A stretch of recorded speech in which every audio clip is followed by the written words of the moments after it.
Bonjour à tous, merci d'être présents là ce soir pour cette, je ne sais plus, troisième, quatrième réunion avec Nicolas Rigaloff. Donc, je suis Jean-Luc Bacchino, je suis responsable gynéco et commercial chez LCA et donc je suis le soutien logistique pour toutes ces visioconférences. Donc, ce soir, Nicolas va nous parler du laser Erbium YAG plus spécifiquement, qui est donc une des longueurs d'onde portées par le SP Dynamis, qui est notre machine la plus connue et la plus développée en termes de nombre de traitements et de qualité de résultats. Voilà, écoutez, vous avez donc un petit outil en bas de votre écran qui vous permet de poser des questions pendant la présentation de Nicolas, puisque moi je vais couper les micros pour éviter des bruits parasites durant l'intervention de Nicolas. Car comme tout le monde ne peut pas assister à cette réunion, je fais une vidéo que je poste ensuite sur le site LCA. Bien, écoutez, bonne réunion à tous et on y va. Ok.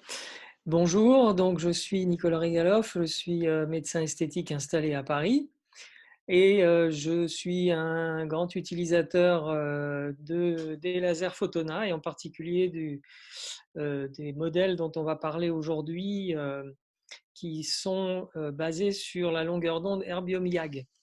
Alors, bon, il y a toujours des différences de connaissances sur le laser entre les différents participants. Je m'excuse pour ceux qui ont déjà entendu les petits préliminaires que je vais faire, mais qui me semblent indispensables pour l'introduction du sujet. Et je vais m'appesantir sur un thème particulier qui est celui de la position de l'erbium YAG par rapport aux autres longueurs d'onde ablatives, c'est-à-dire principalement le CO2. Et puis d'autre part, à l'intérieur de cette longueur d'onde Erbium YAG, un certain mode de pulse qui s'appelle le mode smooth, qui est exclusif à Photona et qui permet de faire un certain nombre de choses assez formidables sur les tissus. Donc, ah oui, il faut que je partage mon écran. Je crois que je ne l'ai pas encore fait. Hop, voilà. Donc, vous allez me dire si c'est bon et si vous voyez mon écran. Est-ce que c'est bon? Oui? Ok, très bien. Bien.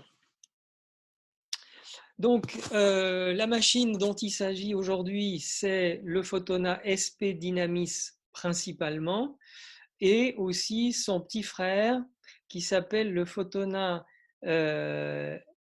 XS Dynamis, je crois. Hein, c'est bien ça, Jean-Luc. Je ne sais pas si tu me corriges si je me trompe du nom du modèle. C'est ça, c'est XS Dynamis ou XS Smooth. Il a les deux XS Dynamis ou XS Smooth, en voilà. fonction des logiciels qui sont intégrés dessus. On a les deux noms. Ok. Donc, cette machine SP Dynamis, c'est une plateforme qui contient deux longueurs d'onde. Il y a l'Erbium YAG, dont on va parler aujourd'hui, qui passe par ce bras que vous voyez en haut de la machine. Et puis, il y a le ND YAG qui sort par cette fibre ici, la petite fibre là, voilà, le ND YAG. Mais aujourd'hui, il ne va pas en être tellement question parce qu'on va parler surtout donc de l'Erbium et du mode smooth. Alors, alors pardon, j'enclenche mon truc. Alors le laser, bon, qu'est-ce que c'est? Tout le monde a une idée ou tout le monde connaît bien, je ne sais pas.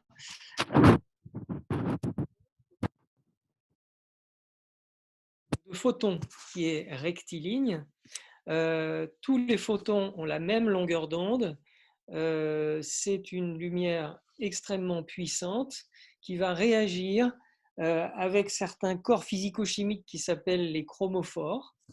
Et le laser va échauffer ces chromophores. En médecine, les cibles qui nous intéressent sont l'eau, l'hémoglobine, la mélanine et la graisse principalement. Et dans la discussion d'aujourd'hui, je vais surtout parler de l'eau, puisque les lasers ablatifs, comme l'Erbium YAG et le CO2, réagissent avec l'eau, mais pas spécialement avec les autres chromophores que vous voyez ici, hémoglobine, mélanine et graisse. Donc, quand on échauffe une cible, eh bien, on cherche à faire deux choses potentiellement. On peut chercher à détruire ou on peut chercher à stimuler les tissus. Et puis, il y a aussi des modalités où on peut faire les deux, à la fois détruire une certaine quantité de tissus et stimuler aussi ce qui reste après destruction. Au total, on cherche à restaurer des tissus qui sont abîmés pour une raison ou une autre, souvent le vieillissement. On cherche à stimuler les fonctions et à restaurer les structures. Alors un laser, c'est quoi? Il y a au milieu de la machine une cavité qui contient un milieu amplificateur, c'est-à-dire un certain type d'atomes choisis qui vont générer des photons d'une longueur d'onde très spécifique qui est celle qu'on cherche à obtenir à la sortie de l'appareil. Donc les photons sont excités par une lumière extérieure.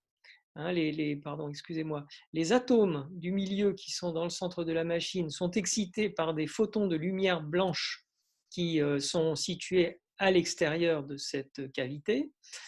Les photons qu'on arrive à générer comme ça, donc d'une seule longueur d'onde, vont faire des allers-retours entre deux miroirs, c'est un ping-pong, et c'est à partir du moment où le faisceau est suffisamment puissant et où le nombre de photons est suffisamment nombreux pour que les photons traversent un des deux miroirs, qui est un miroir de sortie, qui est un miroir semi-réfléchissant, donc il ne laisse pas passer les photons s'ils ne sont pas assez énergétiques.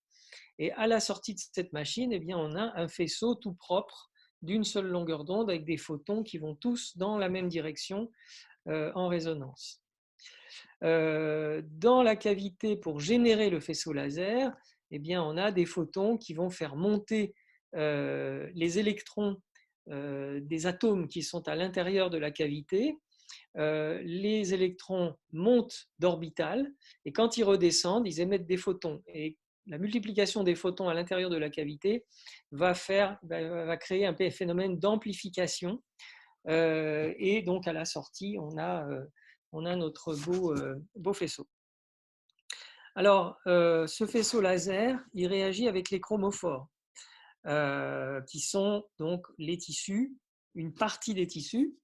On peut avoir effectivement comme but de détruire ou de stimuler, mais les longueurs d'onde qui réagissent avec les mêmes chromophores ne réagissent pas tous avec la même intensité. Donc en fonction de l'intensité de l'action du laser qu'on recherche, on va choisir telle ou telle longueur d'onde, c'est-à-dire telle ou telle machine. Alors, donc, cette histoire d'intensité de réaction, on la voit sur cette courbe qui nous montre l'intensité de la réaction des différentes longueurs d'onde avec nos chromophores, mélanine pour la courbe rouge, hémoglobine pour la courbe verte, et puis bleu pour la courbe de l'eau. Et on voit, puisqu'on va parler aujourd'hui des longueurs d'onde ablatives, erbium-YAG et CO2, on voit ici que le CO2 réagit moins fort avec l'eau que l'erbium-YAG. Hein? Alors, là, il y a une différence de 10. Hein? L'erbium-YAG réagit avec l'eau 10 fois plus fort que le CO2. Ça va avoir un certain nombre d'incidences sur le fonctionnement de nos Alors, quand on fait du laser, qu'est-ce qu'on cherche? On cherche à avoir un certain nombre d'effets tissulaires. On va toujours être à la recherche de notre rapport efficacité-sécurité le meilleur possible.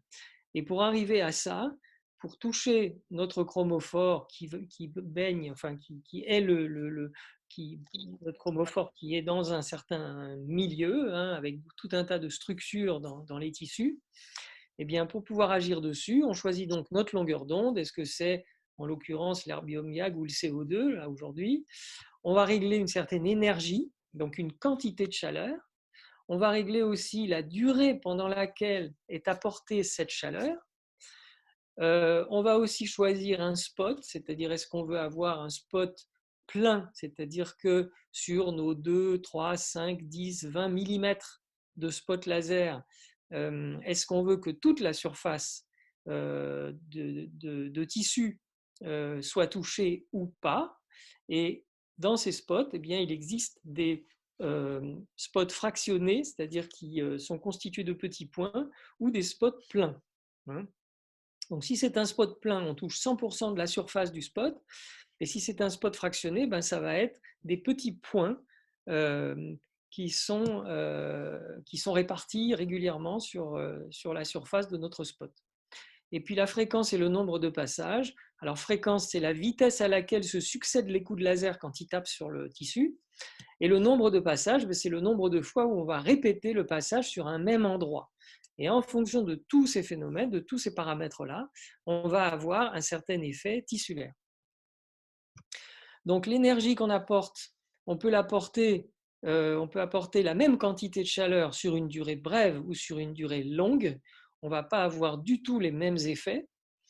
Et pourtant, eh bien, la quantité globale de chaleur est bien la même dans les deux cas. On recherche toujours à avoir un bon dosage qui soit efficace et sûr en même temps. Si on met trop de chaleur, ben on va être en surdosage, il y a un danger. Si on ne met pas assez de chaleur, on n'est pas efficace. Et quand je dis chaleur, c'est chaleur en fonction d'un temps de délivrance de cette chaleur, bien entendu. Donc on cherche toujours notre compromis entre efficacité et sécurité.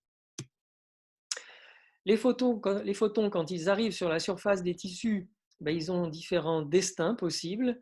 Soit ils sont réfléchis dans les limbes des tissus et ils n'ont aucune action, soit ils sont même carrément réfléchis sur la surface des tissus et ils s'en vont, soit ils s'en vont sans arriver à toucher leur chromophore, ou alors ils rentrent un peu puis ils ressortent. Et puis il y en a un certain nombre qui vont arriver à toucher leur cible, et c'est là où on aura l'efficacité sur nos tissus. Donc il faut que les photons ils arrivent à la profondeur voulue, et il faut qu'ils aient aussi, qu'ils véhiculent bien la bonne chaleur qu'on veut pour avoir notre efficacité. Les différentes longueurs d'onde, elles ont différentes profondeurs de pénétration par nature. Hein. Il y a des longueurs d'onde qui pénètrent profond, il y a des longueurs d'onde qui pénètrent pas profond. Celle qui pénètre le plus profond de toutes les longueurs d'onde en médecine, c'est le ND-YAG, et celle qui pénètre le moins profond dans les tissus, c'est l'erbium-YAG. La taille du spot joue aussi dans la profondeur de pénétration. Plus un spot est gros, plus il va pénétrer profond. Tout simplement parce que dans un spot fin, les photons qui arrivent dans les tissus peuvent être facilement, ceux qui sont sur les bords, ils peuvent être déviés. S'ils sont déviés par l'autre côté, ben, ils vont malgré tout sortir du champ parce que le champ qui correspond à notre spot est très étroit. Mais par contre, un gros spot, eh bien, il va y avoir un certain nombre de photons, même s'ils sont un peu déviés, ils vont quand même rester dans le champ de notre faisceau. Alors, je vois qu'il y a eu une question, je la regarde. Les photons, comment être certain que ceux perdus à l'intérieur des tissus n'ont aucune action? Eh bien, ceux qui sont perdus, c'est qu'ils ont été beaucoup déviés. Donc, à force d'être déviés par différentes cibles, différents petits obstacles, ils perdent de l'énergie.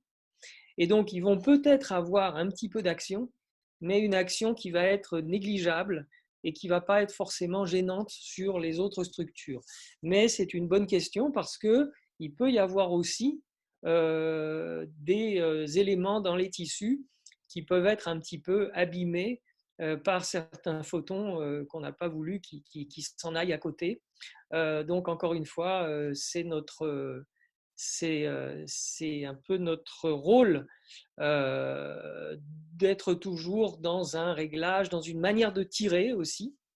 Et ça peut arriver qu'il y ait effectivement des actions non voulues. C'est pas d'ailleurs les photons qui s'en vont comme ça de tous les côtés, c'est pas forcément ça qui est le plus dangereux comme effet indésirable. Hein. Alors, tu me disais qu'il y avait de la bibliographie sur le sujet. Jean-Luc, est-ce que tu peux redonner la parole à Nicole, s'il te plaît? Oui. Ah, c'est un point d'interrogation, pardon. Oui, oui, non, ok. d'accord. Est-ce qu'il y a de la biblio sur le sujet? Oui, il y a de la biblio, mais je dirais que par rapport aux effets indésirables qu'on peut rencontrer dans notre pratique, le fait qu'il y ait quelques photons qui s'en aillent à côté, ce n'est pas une source d'effets indésirables majeur, on va dire. Hein. Les plus gros risques, en fait, quand on fait un traitement laser, c'est que dans le champ de notre spot, eh bien, on a, par exemple, tiré 2 fois successivement au lieu d'une seule fois, ou bien qu'on mette une énergie trop forte, etc. C'est là où on va avoir des soucis. Mais ce qui est à côté du champ de notre spot, les photons qui partent à droite, à gauche, ce n'est pas très important comme problème. Hein. Est-ce que je réponds à ta question? C'est bon? Voilà, ok, très bien. Alors, donc, où est-ce que j'en étais? Hop, je reviens. Oui, c'est ça. Donc, ces spots, comme je vous le disais tout à l'heure, ils peuvent être de 2 types, hein, principalement. Soit un spot plein, et à ce moment-là, quand on donne un coup de laser, c'est toute la surface qui est touchée, 100% de la surface.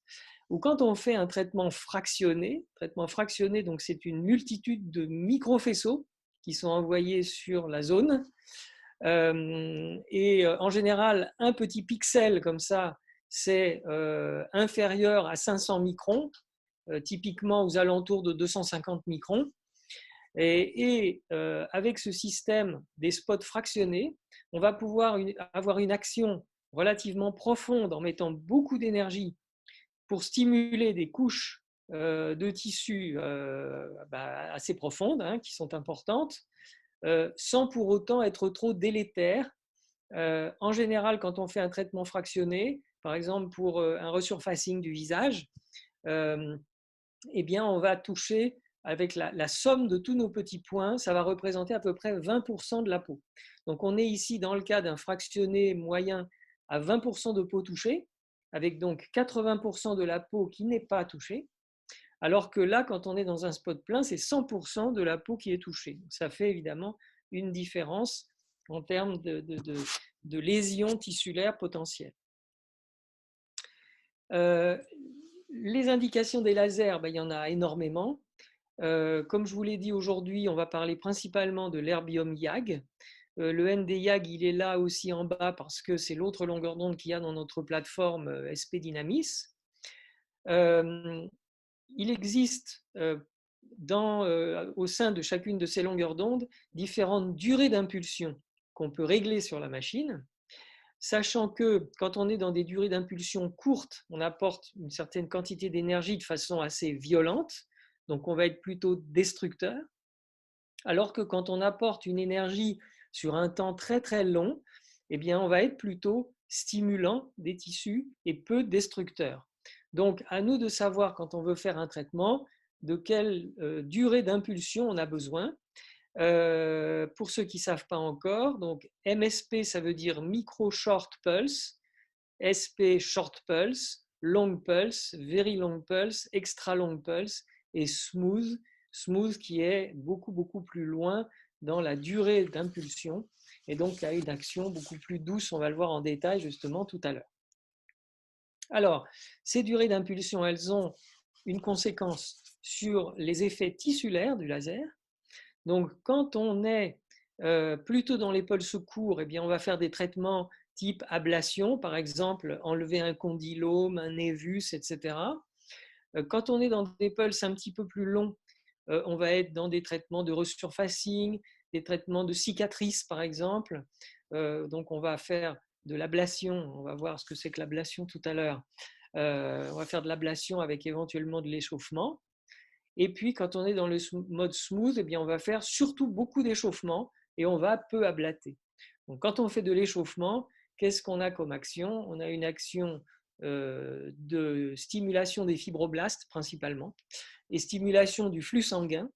Et c'est ces deux choses-là qui vont nous donner nos effets collagènes de repulpage des tissus qu'on recherche dans la restauration tissulaire. Je ne parle pas du NDIAG en bas aujourd'hui.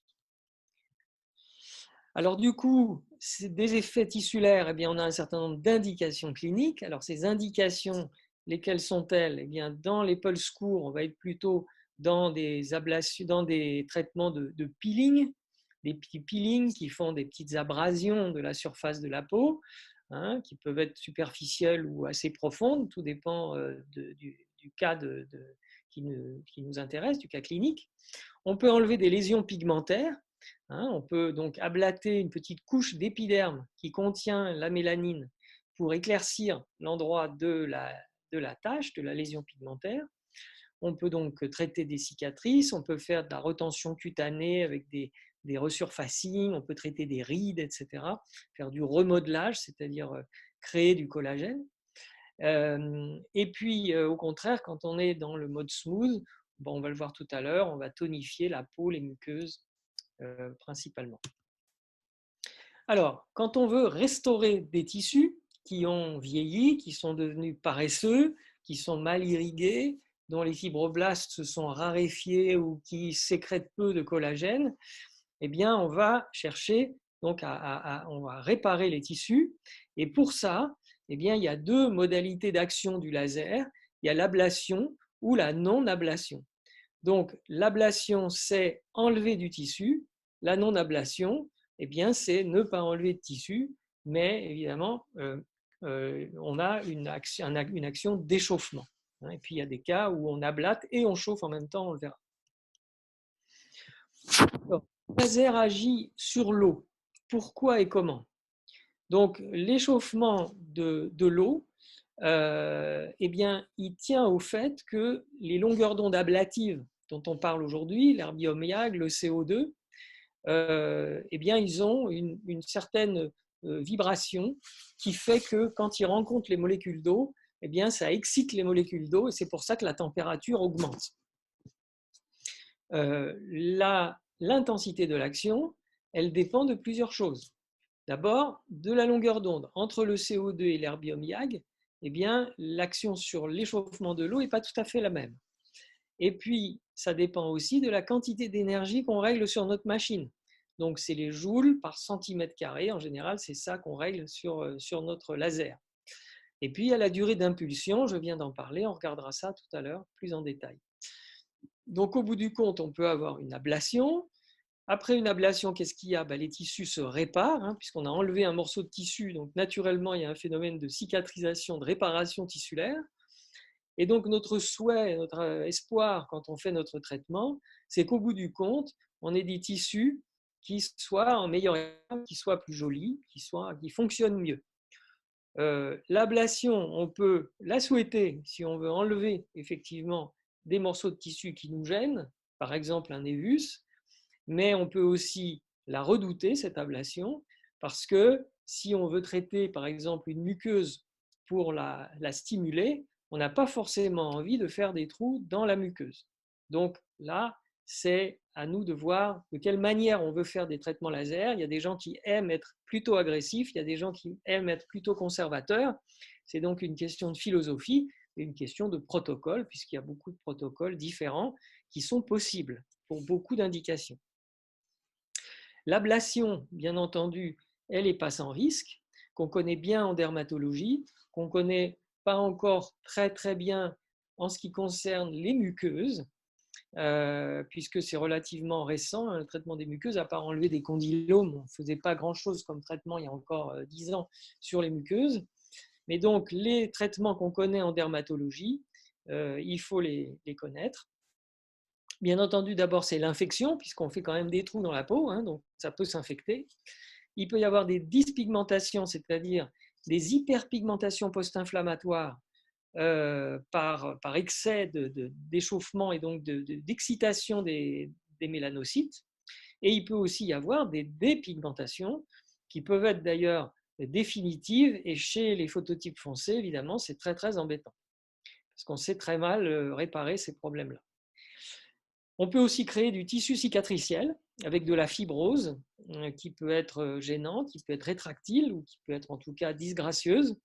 Donc ça, eh bien, il faut faire très attention à ça. Alors, quand on donne un coup de laser sur les tissus, qu'est-ce qui se passe? au point où le spot a tapé, évidemment, c'est là où il y a la chaleur maximale. Si on est dans le CO2 ou l'herbium, on arrive à des températures qui sont le plus souvent au-dessus de 100 degrés. Donc, bien entendu, l'eau qu'il y a dans les tissus et les matières organiques qui baignent dedans sont vaporisées d'un seul coup suite au coup de laser. Donc, cette température qu'on a apportée au centre de la lésion, de l'endroit où on a tapé, on va dire, cette température-là est maximale. Et puis, à la manière de rond dans l'eau, la chaleur va aller diffuser vers la périphérie. Et en allant vers la périphérie, on a un gradient de température avec des températures qui sont de plus en plus basses au fur et à mesure qu'on s'éloigne du point central. Et il y a un moment, à partir de ce point où on est complètement destructeur puisqu'on vaporise les tissus, autour, on va être quand même destructeur parce que la chaleur reste très intense et détruit les cellules. Par contre, les débris de ces cellules ne sont pas vaporisés comme au centre.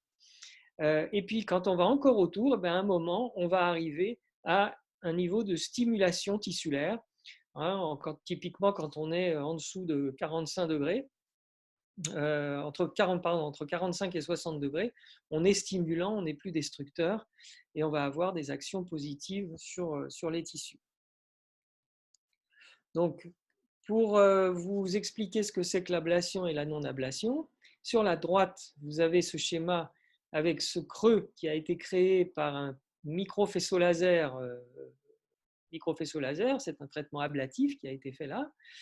Et on voit donc qu'il y a une vaporisation de toute la partie centrale. Et puis, il y a autour une petite frange violette de tissu qui est nécrosé, mais qui n'est pas vaporisé, qui va être éliminé pendant le processus de réparation tissulaire. Et par contre, sur le dessin de gauche, vous avez ici une petite colonne de tissu qui est touché. C'est du tissu nécrosé qui va donc être éliminé après par le processus de réparation de la peau en 15 jours. Mais il n'y a pas de vaporisation des tissus qui se fait de façon immédiate. Alors, concernant la réparation tissulaire, donc on tape sur la surface, ici en l'occurrence la peau, vous avez l'épiderme en haut, le derme avec les vaisseaux, etc., puis différentes structures, des cellules, des cytokines qui vont migrer, etc., etc. Donc, quand on a une lésion de la peau, on va avoir un caillot qui va se former, le clou plaquettaire, le caillot, qui va être la première étape de la réparation tissulaire. Et on voit qu'en fait, pour réparer cette petite blessure, ce n'est pas seulement à ce niveau-là qu'il va y avoir des mouvements de cellules, de cytokines et de divers éléments, mais tout le processus de réparation vient de beaucoup plus profond dans les tissus. Et donc tout ça va avoir un impact sur la profondeur des tissus, quand bien même la lésion est superficielle. Autrement dit, pour avoir un effet avec notre laser, il n'est pas toujours obligé d'avoir une action qui va très très profond dans les tissus, parce que sinon on risque d'être trop délétère, alors que ce qu'on veut au final, c'est réparer, c'est stimuler quelque chose. Donc il faut bien se souvenir que quand on tape avec le laser, on a une certaine profondeur de lésion, mais notre profondeur de réparation, elle va bien au-delà du point maximal de notre action. Donc, quand on veut faire de l'esthétique, eh bien, il faut se souvenir, ce n'est pas forcément nécessaire d'être trop ablatif, que ce soit en gynécologie ou que ce soit en dermatologie. Donc, en gynécologie en particulier, j'explique ce phénomène à beaucoup de gynécos et j'essaye de leur faire prendre conscience combien c'est important de ne pas trop abîmer, évidemment, la muqueuse vaginale qui est leur cible principale.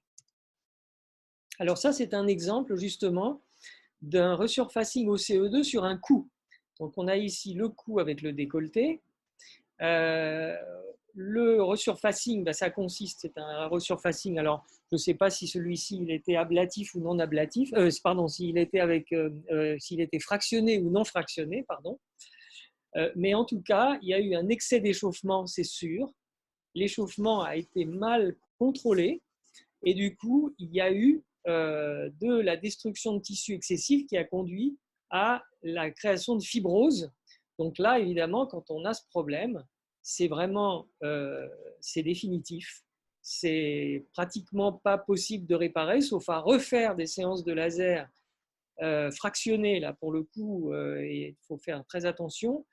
Mais si on arrive à convaincre une patiente qui a eu un accident comme ça de recommencer le laser, ben, il faut se lever de bonne heure. Donc là, on est bien embêté. Donc là, on voit justement combien ça peut être embêtant de faire des traitements comme ça, mal réglés ou avec la mauvaise machine. Alors, pour comparer l'herbium YAG et le CO2, on a ici ce petit dessin donc avec lequel je vais essayer de vous expliquer les différences. Alors, la différence, on le voit tout de suite, c'est que le CO2 et l'herbium n'ont pas la même pénétration optique dans les tissus. Comme le CO2 réagit moins que l'herbium avec l'eau, du coup, l'eau va moins le bloquer.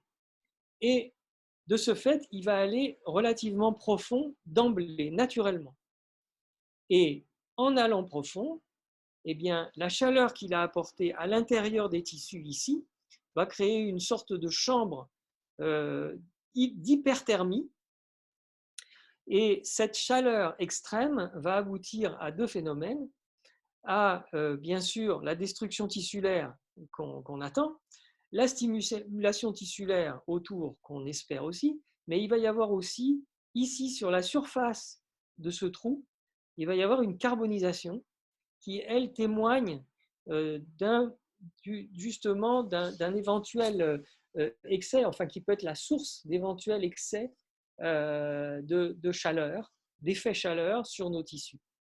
D'un autre côté, l'herbium, ben, il ne pénètre pas profond dans les tissus, il est très vite arrêté. Du coup, il n'y a pas la création de cette espèce de chambre d'hyperthermie. Et la chaleur qu'on apporte, elle est arrêtée ici, elle reste en surface. Il y en a une partie qui va vite s'échapper par la surface, comme ça. Et du coup, on ne va pas avoir le même problème. Alors, il y a des traitements où on a besoin d'aller profond. Donc, on pourrait se dire, avec le CO2, on va profond, donc on va avoir plus d'effets. Mais en réalité, avec la conception des machines actuelles, hein, qui ont des électroniques extrêmement performantes, on a un système qui permet de répéter les coups de laser sur la surface à la manière d'un marteau-piqueur. Et en définitive, grâce à ces coups de laser successifs, on peut arriver à des profondeurs de pénétration qui sont tout à fait honorables, comparables à celles du CO2, sans avoir les effets d'échauffement extrême, puisqu'à chaque fois qu'il y a un petit coup qui va arriver, il y a aussi une partie de la chaleur des tissus qui va s'échapper, et c'est ça qui va permettre de sauvegarder la qualité, l'intégrité des tissus. Donc, en résumé, avec le laser CO2, quand on veut stimuler des tissus avec la chaleur, eh bien, on ne peut pas éviter de faire une ablation, alors qu'avec l'herbium, on peut apporter de la chaleur avec des petits coups successifs, mais on n'est pas obligé pour autant d'avoir une ablation considérable si on reste dans des réglages qui sont raisonnables, et on va regarder tout à l'heure ce que ça veut dire.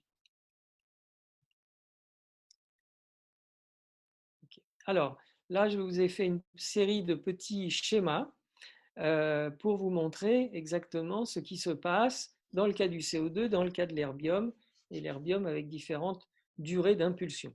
Donc le CO2, je vous l'ai dit, on a le faisceau qui arrive ici sur la surface du tissu, on a ici une petite ablation, autour on a la carbonisation qui peut représenter un problème d'effet indésirable, on a autour une partie de ce qu'on appelle la nécrose de coagulation, c'est-à-dire les tissus qui sont nécrosés mais pas vaporisés, qui vont être éliminés ensuite au cours de la réparation des tissus.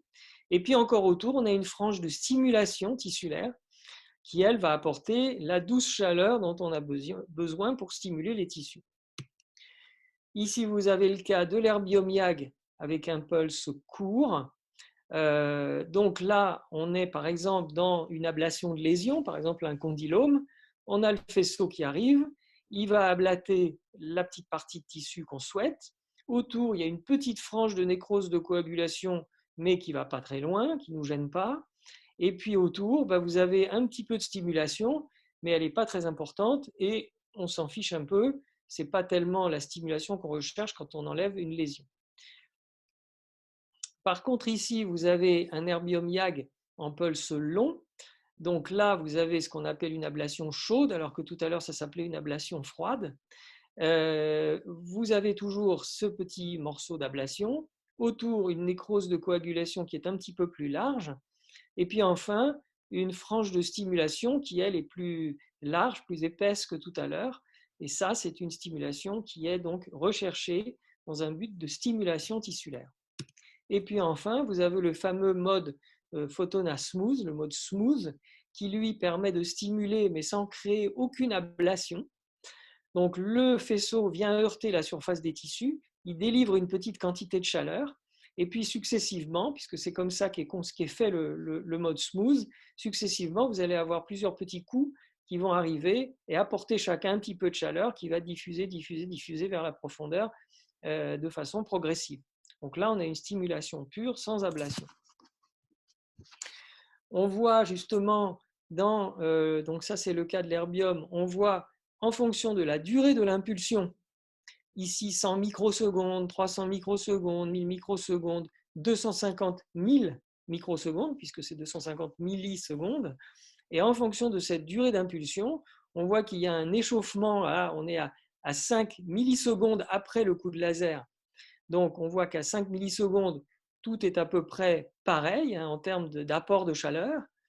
Et puis, assez rapidement, avec le temps qui passe, 25 millisecondes, 45 millisecondes, etc., peu à peu, les tissus se refroidissent, là où il y a eu le coup de laser. Dans le cas de l'ablation froide, eh bien, ça se rafraîchit assez rapidement. Dans le cas d'ablation plus chaude, la chaleur va persister plus longtemps. Et puis, quand on est dans le mode smooth, où il y a là énormément de chaleur qui est apportée, eh bien là, ça va durer beaucoup plus longtemps. Et cette chaleur qui persiste, évidemment, on s'imagine bien qu'elle diffuse vers la profondeur des tissus. Alors, comment on illustre ça en physique? Alors, il y a quelques slides là qui sont un petit peu compliqués, qui vont suivre, et c'est pour vous expliquer cette modalité plus en détail.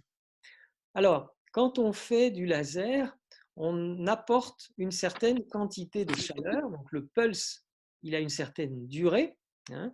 Ça c'est l'intensité, ça c'est la durée pendant laquelle dure le coup de laser. Pendant ce temps-là, pardon? Il y a une question? Ah non, bon, apparemment pas. Pendant ce temps où le coup de laser est émis dans les tissus, eh bien, il y a une augmentation de température qui se produit. Cette augmentation de température, à un moment, elle s'arrête puisque le coup de laser s'arrête, hein, donc l'échauffement ne va pas plus haut. Mais par contre, ensuite, il y a un refroidissement des tissus qui va suivre cette courbe. Voilà. Hein, cette courbe qui est la phase de refroidissement. Donc là, c'est la phase d'échauffement, la phase de refroidissement progressif. Et cette phase de refroidissement tissulaire, elle dépend de la longueur d'onde et en fait donc de la profondeur de pénétration de cette longueur d'onde. Je vais vous montrer une illustration ensuite. Vous voyez qu'ici, vous avez trois cas de figure. Vous avez, dans le cas de l'herbium YAG, eh bien, après la première phase d'échauffement, un rafraîchissement de tes tissus qui va se faire très rapidement. Ensuite, avec le CO2, vous voyez que le rafraîchissement des tissus se fait beaucoup plus lentement. Et puis enfin, avec une diode, bon, c'est encore une autre longueur d'onde dans les alentours de 800 nanomètres, ou avec la radiofréquence, eh bien, vous allez avoir un refroidissement tissulaire qui va être beaucoup plus lent. Donc, du coup, qu'est-ce qui est le risque par rapport à ça? Quelle est la conséquence de ça?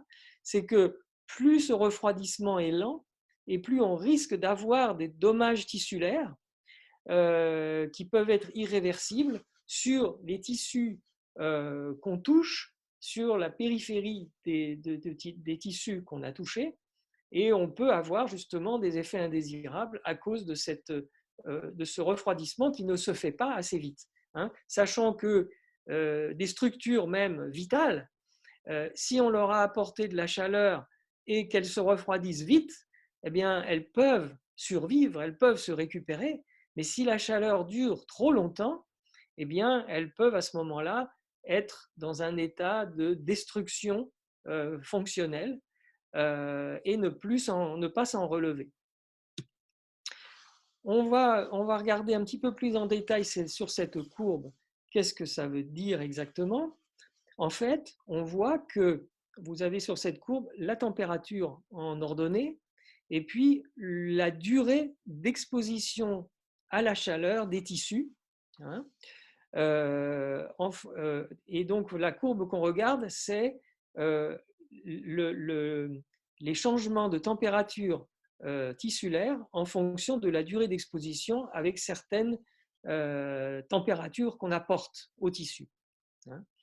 Alors, on voit ici que si jamais on est dans des durées, je vais commencer par ce côté-là, si jamais on apporte des températures, vous voyez ici de l'ordre de 48 degrés, pendant, là on est en secondes, pendant 1000 secondes ou 10 000 secondes, hein, eh bien, au-delà de 48 degrés, si la température augmente plus, on va être plutôt dans un champ de destruction tissulaire. Hein. Donc, si on expose des tissus pendant 1000 secondes à 48 degrés, ça va encore. Si c'est 50 degrés, on est destructeur de tissus. Maintenant, si on expose à la chaleur pendant une durée un petit peu plus courte nos tissus, on peut se permettre de monter un peu plus en température. Donc vous voyez que là, si on est à une seconde d'exposition des tissus à 57 degrés, ça va, ils vont s'en remettre. Par contre, si on augmente la température, qu'on est à 60 degrés, 65 degrés pendant une seconde, là, on va détruire les tissus. Et puis, ce qu'il y a de remarquable, c'est que si on est dans des durées qui sont très très brèves, on peut monter à des expositions thermiques de 260, vous voyez, une milliseconde, on peut monter jusqu'à 260 degrés et les tissus vont quand même survivre. Donc ça, c'est assez extraordinaire parce qu'on s'imagine, enfin, on sait bien que si on touche, par exemple, une casserole très chaude avec la main, on tape, on enlève la main, ça va, il ne s'est rien passé. Par contre, si on laisse la main sur la casserole, on va faire une brûlure. C'est exactement ça le phénomène qu'on décrit ici. Mais ce qui est assez remarquable, c'est de se dire qu'on va exposer nos tissus à des températures extrêmement élevées, mais du moment que c'est pendant une durée courte, on est safe. Alors, du coup, vous voyez, vous avez à droite cette autre courbe qui va vous montrer que avec l'herbium, eh bien, vous avez une possibilité d'échauffement tissulaire qui peut être extrêmement élevée, qui va nous servir de façon utile à stimuler nos tissus, mais qui va rester très sûr. Alors que, parce que ici, dans le cas de l'herbium, vous avez donc la température à partir de laquelle la température qu'on apporte et à partir de laquelle on risque d'avoir une ablation, c'est 250 degrés. Hein, alors que, donc avec un temps d'exposition de 100 microsecondes, c'est-à-dire 0,1 seconde, alors que la température critique à partir de laquelle se crée le dommage tissulaire irréversible, c'est 350 degrés. Donc, on peut apporter énormément de chaleur, rester dans une frange de stimulation, mais sans être destructeur de façon extrêmement sûre avec cette longueur d'onde. Alors qu'ici, vous voyez que la température critique du tissu, à la température critique à partir de laquelle on risque d'avoir des dommages tissulaires irréversibles, eh bien, dans le cas du CO2, comme dans le cas d'une diode, eh bien, avec cette longueur d'onde-là, on va être déjà en dessous du niveau où on peut avoir une ablation. Donc l'herbium YAG, c'est la seule longueur d'onde dont la température d'ablation est inférieure à la température critique de dommage tissulaire irréversible, ce qui en fait la longueur d'onde la plus sûre donc, dans notre travail de restauration tissulaire. Alors, pourquoi est-ce que l'herbium YAG est justement une référence dans la réparation tissulaire? Eh bien, sans m'attarder sur cette diapo, je vais tout de suite aller vous montrer un petit schéma qui illustre ça très bien. Quand on apporte au tissu un coup de laser herbium, on va venir taper sur des molécules d'eau, bien entendu. Ces molécules d'eau, eh bien, ce n'est pas des éléments inertes, hein, c'est des éléments qui bougent sans arrêt. Les bras se raccourcissent, s'allongent, les bras s'écartent, se resserrent, etc. Et ces mouvements, la molécule d'eau les fait avec une certaine fréquence vibratoire, c'est-à-dire que les mouvements se font toujours avec une certaine fréquence. Et il se trouve que l'herbium YAG, qui lui-même a une certaine fréquence, hein, c'est une onde électromagnétique hein, avec certaines vagues de fréquences, eh bien, il se trouve que l'herbium YAG, il a une fréquence vibratoire qui correspond exactement à la fréquence vibratoire des molécules d'eau. Et grâce à ça, il va pouvoir casser les molécules d'eau de manière très, très fugace.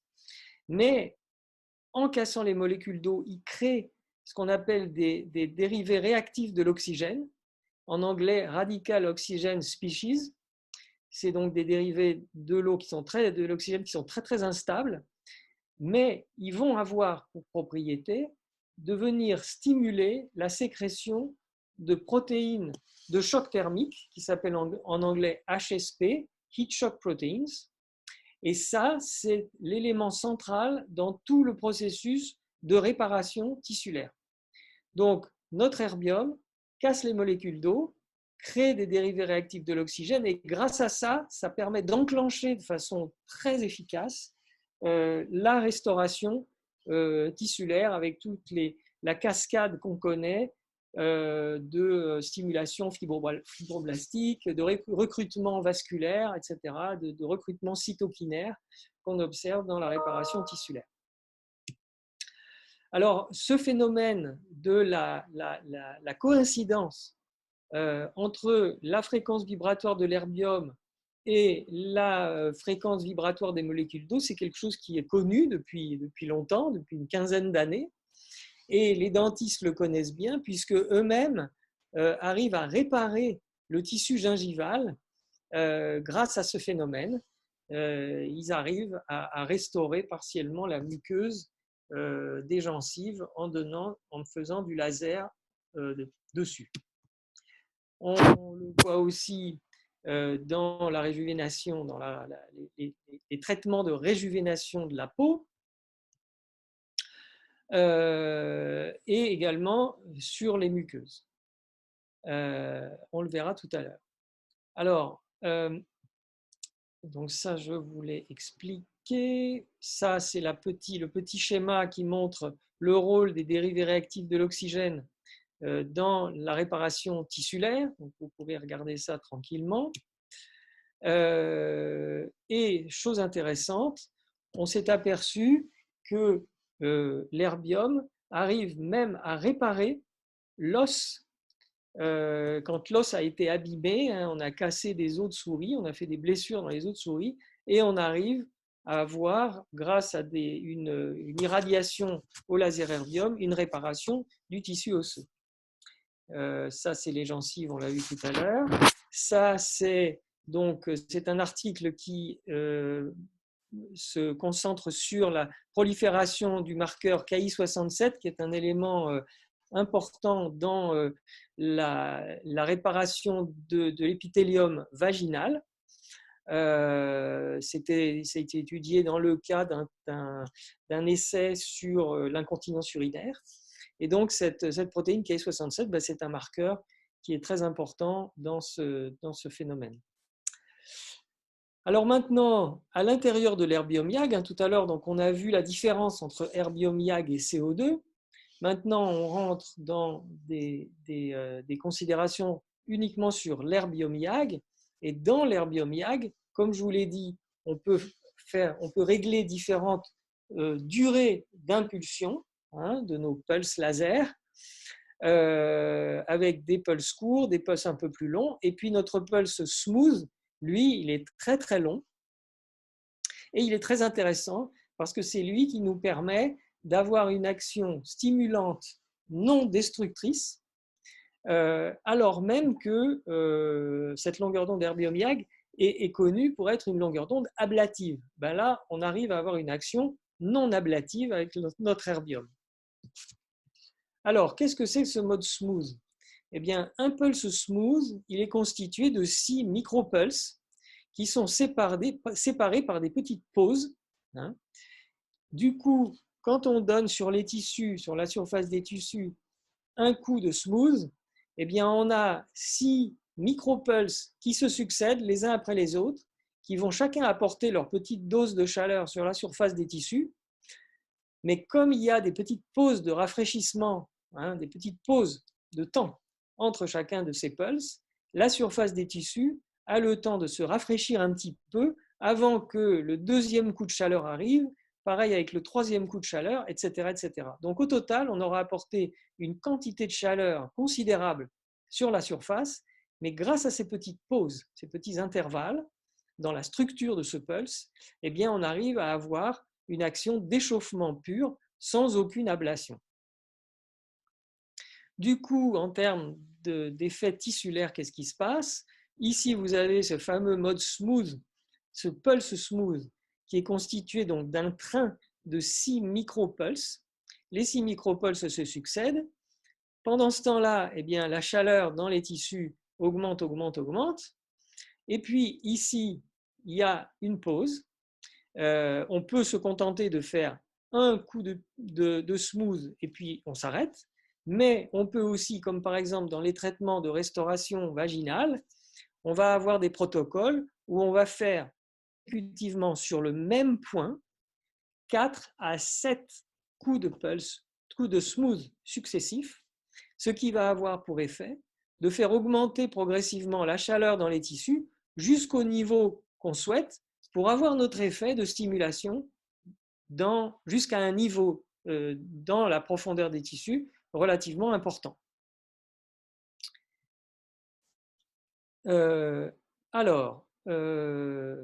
Donc, il se trouve que quand on fait notre traitement, on va avoir notre pulse smooth qui va venir donc taper sur la surface 6 fois de suite. On fait plusieurs coups successifs. Qu'est-ce qui va se passer? Eh bien, on va avoir donc sur la surface des petits pics thermiques qui vont se succéder. Donc la température au niveau de la surface va augmenter, augmenter, augmenter. Vous voyez, on est dans les alentours de 250 degrés. Et puis en même temps, eh bien, après chaque petit coup de laser, vous allez avoir un petit refroidissement, enfin une diffusion de la température vers la profondeur. Et on va avoir peu à peu une élévation thermique qui va se faire sous la surface tissulaire. Alors ça illustre des niveaux de température, mais on peut aussi considérer que c'est des niveaux de profondeur tissulaire, là étant la surface, là étant la profondeur. En surface, des pics de température très élevés, et puis en profondeur, une augmentation de température qui va se faire à des niveaux relativement raisonnables. Vous voyez, là, on est aux alentours de 60 degrés, et c'est ça qui va nous permettre d'avoir notre stimulation. Donc, l'effet du laser va être double sur l'épithélium, et on l'a vu tout à l'heure, quand on atteint des températures de 250 degrés en surface, eh bien, ça va stimuler nos cellules, sur la peau les kératinocytes, sinon les cellules épithéliales dans une muqueuse. On va avoir ce phénomène de restauration tissulaire avec toutes les cytokines, la protéine de choc thermique, etc. Et puis en même temps, la chaleur à partir de la surface, elle diffuse, elle va avoir son action profonde. Vous voyez, là, jusqu'à la température, elle monte jusque dans la lamina propria dans le cas de la muqueuse. Bon, ça, on va passer. Alors, donc, quand on fait un traitement smooth, qu'est-ce qui se passe? Eh bien, on va avoir, grâce à cette chaleur qu'on a apportée lors du traitement, une augmentation de l'activité fibroblastique et de la sécrétion collagénique. Et puis, suite à une première séance de traitement, on va arriver à un maximum de ce que pouvaient faire les fibroblastes comme effort suite à cette première stimulation. Et puis ensuite, eh bien, on va répéter les séances. C'est-à-dire au bout d'un mois, typiquement, par exemple dans un traitement gynéco, on va répéter le traitement. Et puis de nouveau, on va arriver à avoir un gain encore supplémentaire d'activité fibroblastique avec encore un petit peu plus de collagène, un petit peu plus de multiplication des fibroblastes. Et puis on va comme ça tous les mois faire des séances. Alors typiquement, des traitements pour la gynéco, ça va être 3 séances à 1 mois d'intervalle. En esthétique, ça va être pareil, voire une séance supplémentaire, jusqu'à ce qu'on arrive à un plateau qui correspond à 100% de la capacité de régénération collagénique des tissus. Et là, eh bien, on va avoir notre effet qui va durer relativement longtemps. C'est là où les symptômes sont arrivés, ont diminué le plus. La peau est moins relâchée, la muqueuse vaginale est moins relâchée, les fuites urinaires se sont estompées, etc. Et ça va durer un certain temps. Et puis ensuite, après qu'il y ait eu cette durée d'effet, eh bien, les symptômes vont commencer à réapparaître, la peau va commencer à se relâcher, là, les fuites urinaires vont commencer à revenir, etc. Et c'est là où il va falloir faire des séances d'entretien.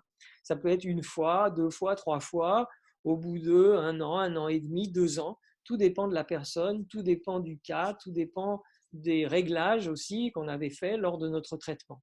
Et donc, on va pouvoir suivre les patients au fil du temps avec des séances d'entretien, comme ça, qu'on va leur faire régulièrement. Alors, une autre chose qui est intéressante à considérer avec ce fameux mode smooth, c'est que, si vous voulez, autant, on va le voir tout à l'heure en esthétique qu'en gynéco, on se dit, comment se fait-il qu'avec une action uniquement sur la surface, on arrive à avoir des améliorations de symptômes qui mettent en jeu des structures qui vont beaucoup, beaucoup plus profond que la simple surface muqueuse. Donc c'est ça qui est assez extraordinaire. Quand on traite des fuites urinaires en gynéco, et ça se fait par des procédures vaginales très simples, on a des résultats qui sont assez extraordinaires, équivalents à des chirurgies. Et ça, c'est uniquement en touchant la muqueuse. Donc pourquoi ? Eh bien, c'est simplement parce que quand on vient irradier la surface des tissus avec notre laser, on va créer une contraction immédiate des fibres de collagène qui vont avoir pour effet d'étirer comme ça par cette espèce de froissement de la surface. Ça va étirer les structures plus profondes dans les tissus. Ça va aussi mettre en jeu tout un tas de cytokines, etc., des médiateurs divers et variés dans les profondeurs des tissus. Et on va arriver à avoir justement des effets qui vont jusque dans les couches musculeuses, les fascias, etc. Et peut-être, pourquoi pas, encore au-delà, et qui vont nous permettre de rectifier et de remettre en place nos tissus. Comme par exemple dans des prolapsus. On a des résultats dans les prolapsus. Comment ça se fait qu'en tapant juste sur la muqueuse, on arrive à avoir des effets jusque dans les profondeurs de la paroi vaginale, et ça, c'est assez étonnant. Donc, c'est très intéressant de comprendre ce mécanisme parce que du coup, ça nous enlève un petit peu cette idée qu'il faut absolument, pour avoir une action, ablater de manière profonde, de manière intense. Non, pas du tout. Il vaut mieux jouer sur la répétition de séances, sur un apport raisonnable de chaleur pour ne pas être trop délétère dans nos actions. Alors en médecine esthétique, il y a un protocole qui est très amusant avec cette machine Photona, SP Dynamis. C'est un protocole qu'on appelle le 4D. Alors, j'en parle, il y a 4 phases successives lors de chaque séance, 2 qui sont faites avec l'herbium YAG et 2 qui sont faites avec le ND-YAG. Alors, pour les gens qui n'achèteraient que le modèle qui a l'herbium YAG uniquement et qui n'a pas le ND-YAG, on peut quand même avoir une action tout à fait intéressante. Ce ne sera pas 4 phases, ce sera 2 phases, la première et la dernière, mais on peut avoir des effets comme ceux que je vais vous décrire maintenant.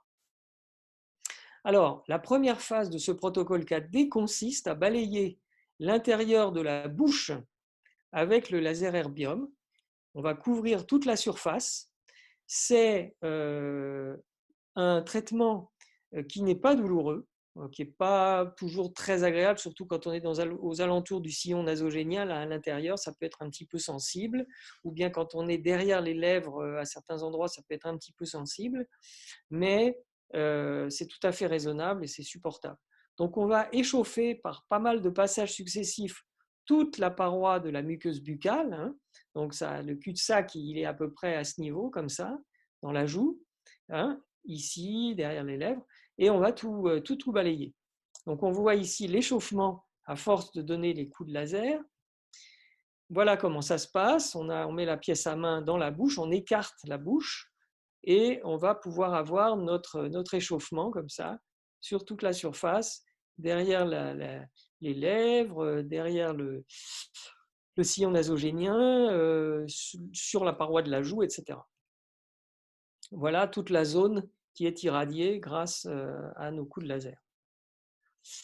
Ensuite, il y a une deuxième phase que je vais passer rapidement avec le Nd:YAG en pulse court, une troisième phase encore avec le Nd:YAG en pulse très long, et puis enfin, on a notre petit balayage de toute la peau avec l'erbium YAG. Là, on est sur le versant cutané, bien entendu, et la combinaison de toutes ces actions va aboutir à certains résultats qui sont assez étonnants. Donc ici, vous avez un effacement du sillon nasogénien qui est pas mal. Ici aussi, vous voyez qu'on a une espèce de tonification de ce petit relâchement débutant là, avec une disparition du début de pli d'amertume, hein. Vous avez même, grâce à une espèce de remontée, de tonification de tous les tissus qui sont à l'intérieur ici, vous avez une remontée tissulaire qui vient combler partiellement ce creux sous l'œil. Donc là, on a un résultat. Alors là, j'ai pas fait le protocole 4D complet, je n'ai fait que le laser intraoral parce que cette dame ne voulait pas être marquée pour pas que ça se voit. Et avec 2 séances, vous voyez que j'ai quand même réussi à bien tonifier la paroi de ses joues. Un autre exemple où on voit un effacement assez conséquent des sillons nasogéniens. On pourrait avoir la même chose évidemment avec des injections, mais là, il n'y a pas d'injection. Encore un autre cas, et c'est là où on voit, vous voyez, avec ce creux ici sous les yeux, hein, on voit ces lignes de fatigue là, avec cette vallée des larmes, avec les sillons nasogéniens, avec les petites bajoues. Eh bien, on voit qu'avec ce traitement, on a une remontée un petit peu de tous les tissus qui effacent bien les sillons nasogéniens, les vallées des larmes, et tout ça, évidemment, sans injection. Là, il a fallu, en l'occurrence, 4 séances de ce traitement. Donc ça, c'est un traitement qui est très facile à réaliser. Enfin, quand je dis facile, il n'est pas si facile que ça, mais enfin, il est relativement simple en tant que concept. Et après, la réalisation, il faut prendre le coup de main, mais on arrive à avoir des très bons résultats de rajeunissement global sans aucune suite, hein, puisque c'est ça que les gens demandent beaucoup, c'est de ne pas avoir de suite dans leur traitement esthétique. Alors, une autre application qui peut être soit cutanée, soit muqueuse, c'est le contour des yeux. Alors là, moi, j'ai fait des traitements qui sont en fait ablatifs, mais on peut obtenir des résultats similaires avec des traitements non ablatifs, avec le fameux pulse smooth. Il y a des confrères qui font ça plutôt parce qu'ils préfèrent ne pas être ablatifs, qui le font avec le pulse smooth. En général, il faut un petit peu plus de séances. Moi, j'essaie d'obtenir des résultats avec 1 à 2 séances. Quand on est avec des pulses smooth, on est plutôt dans les 3 à 4 séances. Mais les résultats, au final, peuvent être assez comparables. Donc ici, ce qu'on observe, c'est une amélioration de ce fripé au niveau du cerne, une réduction des cernes, une réduction des rides, pardon, et une petite réduction aussi une réduction de cette petite pigmentation qui est là également. Ici, vous avez donc un décreusement de ces cernes. On sent que là, la peau est plus tendue, hein, elle est moins relâchée au niveau des rides, au niveau de cette ligne ici de fatigue. Il y a d'ailleurs ici, parce que j'ai utilisé un mode ablatif, une réduction de la pigmentation. On voit aussi une remontée de la paupière supérieure qui n'est pas négligeable, de l'ordre d'à peu près 1 millimètre, mais ce n'est pas rien dans cette région. Et ça avec une seule séance. Donc ça, c'est intéressant. Ici, vous avez donc un effacement des rides, là de la pigmentation, parce que là encore, j'ai fait de l'ablation. Ici, vous avez une réduction des poches, hein, des yeux, sous les yeux. Vous avez aussi une retention de la paupière supérieure. Ça peut être obtenu aussi bien en mode ablatif qu'en mode non ablatif. Là, c'est une séance en mode ablatif. Donc, vous voyez que là, en ablation, c'est un effet très puissant, mais par contre, les suites sont un petit peu plus désagréables avec une ablation, puisque là, dans un cas comme celui-ci ou les précédents, avec l'ablation, on va avoir 3 à 4 jours de rougeur de tout le pourtour de l'œil, alors qu'en mode smooth, on a une petite roseur d'à peine 24 heures. Donc, en fonction des possibilités d'éviction sociale des patients, ça peut être un cas ou l'autre. Là, j'ai fait de l'ablation, c'était inévitable. Je ne sais pas si on aurait pu avoir une rétraction des tissus aussi importante sans faire de l'ablation, mais ça me paraît quand même malgré tout bien possible. Là, j'ai fait 3 séances d'ablation. Donc là, si on n'est pas ablatif, c'est sans doute plutôt 5 séances, voire plus. Ici, c'est une remontée, une retention de la paupière supérieure, avec une réduction aussi de la pigmentation par la même occasion. Alors, ça, c'était des actions sur le contour de l'œil, sur le versant cutané. Maintenant, on peut avoir aussi une action sur la paupière inférieure, sur le versant muqueux. Donc, on va aller toucher la conjonctive palpébrale. Ça peut faire un petit peu peur de donner des coups de laser à cet endroit-là. Moi, j'aime bien faire ce soin, mais j'en fais pas énormément justement parce que les patients ont peur. Là, bien entendu, il faut mettre une coque de protection intraoculaire, c'est-à-dire glisser sous la paupière supérieure et ici, la paupière inférieure. Enfin, ça vient jusque-là. Alors, je vois qu'il y a une question. De quoi s'agit-il? Alors, docteur Goldblatt, est-ce que tu pourras nous renvoyer les photos en précisant les réglages pour chaque paupière? Ok, je le ferai. Donc, ici, on met une coque de protection intraoculaire et puis on va aller balayer avec plusieurs centaines de coups de laser avec une pièce à main qui s'appelle la PS03. Là, il faut absolument être en mode smooth non ablatif. Là, on ne va pas aller faire de l'ablation, bien entendu, à cet endroit-là parce que si on crée des rétractions, enfin de la fibrose rétractile, c'est la catastrophe. Donc là, c'est uniquement en mode smooth. Ça picote un peu après pendant 24 heures, mais c'est tout à fait supportable. Il y a un protocole qui est aussi, que j'ai aussi disponible pour vous envoyer, le protocole d'anesthésie et de soins post-laser pour cette procédure. Alors, qu'est-ce que ça donne? Eh bien, ça donne des réductions de paupières de ce type qui sont quand même très intéressantes. Simplement, là, il faut parfois un peu plus de séances. Tout dépend si on est audacieux et qu'on fait énormément de coups de laser ou si on y va doucement parce qu'on a un peu peur et qu'on ne veut pas créer trop d'inconfort aux patients. Ça, c'est une question de choix. Et au total, il aura fallu délivrer une certaine quantité de chaleur sur la muqueuse. Est-ce qu'on le fait en 1 fois, 2 fois, 3 fois ou 4 fois? C'est à chacun de se faire son idée, mais en tout cas, le protocole est disponible. Alors, une autre application, c'est le repulpage de la bouche, des lèvres. On va aller, dans ce cas, travailler et sur le versant muqueux et sur le versant cutané, avec le même réglage d'ailleurs. Je vous passe la vidéo pour vous montrer comment on fait.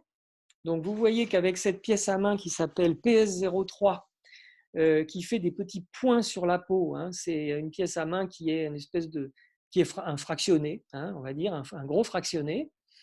On va aller apporter nos coups de laser qui font des petits points blancs qui témoignent que la peau est un petit peu grillée, hein. Ces petits points, ben, on les crée et sur la peau et sur la muqueuse. Alors, sur la peau, c'est relativement sensible. Quand on est sur la muqueuse, c'est pas du tout sensible, hein. Donc, quand on est dans l'intérieur de la bouche, c'est pareil, c'est pas sensible. Quand on est en gynéco, c'est pas sensible.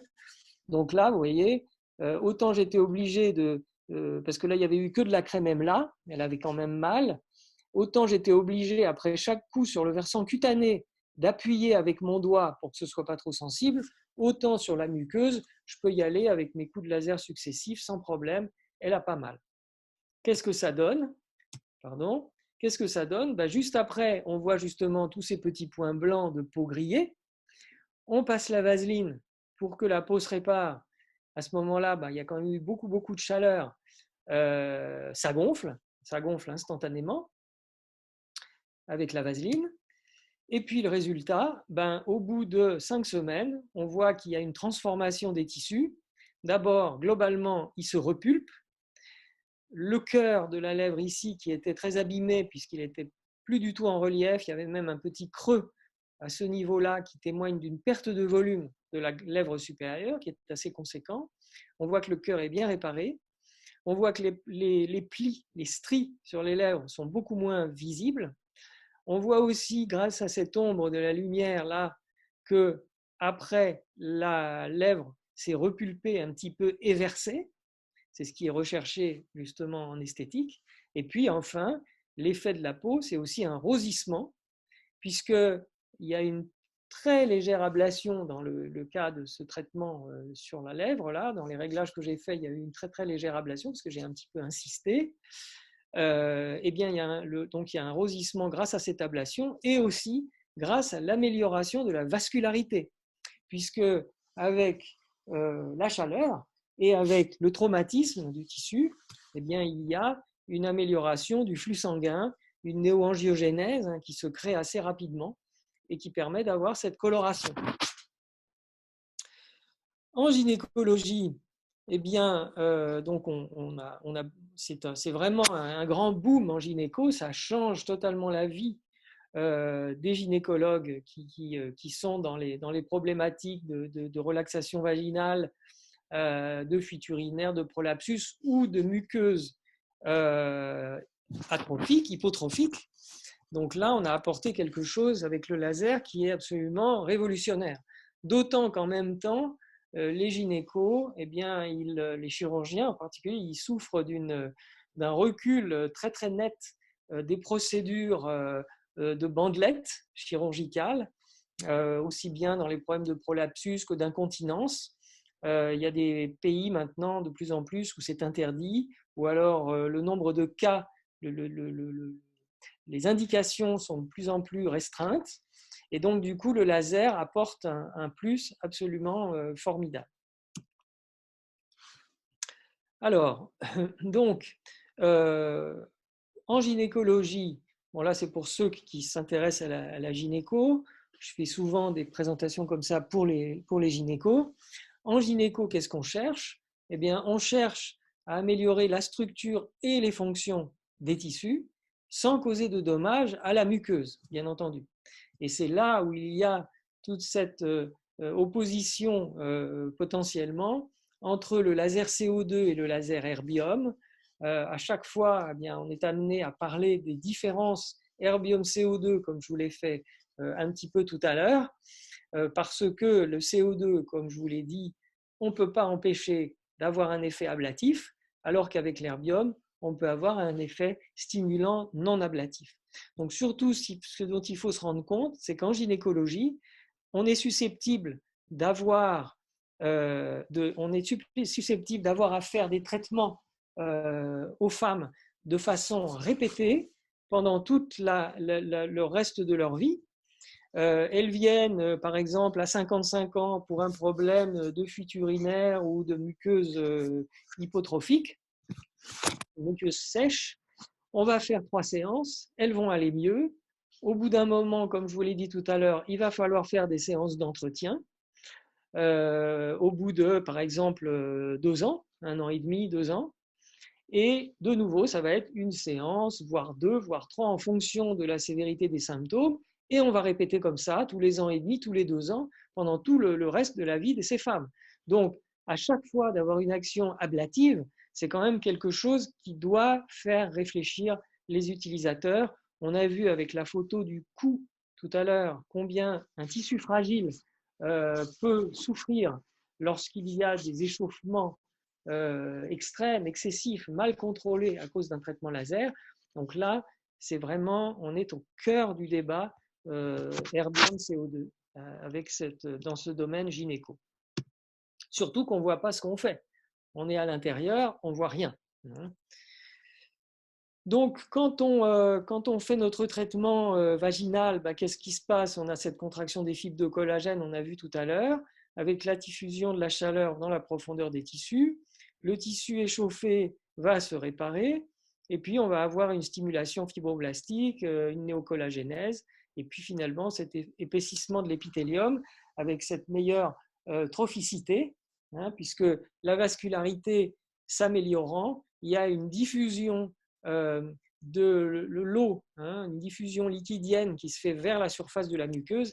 C'est comme ça qu'on arrive à bien réparer les muqueuses qui sont desséchées.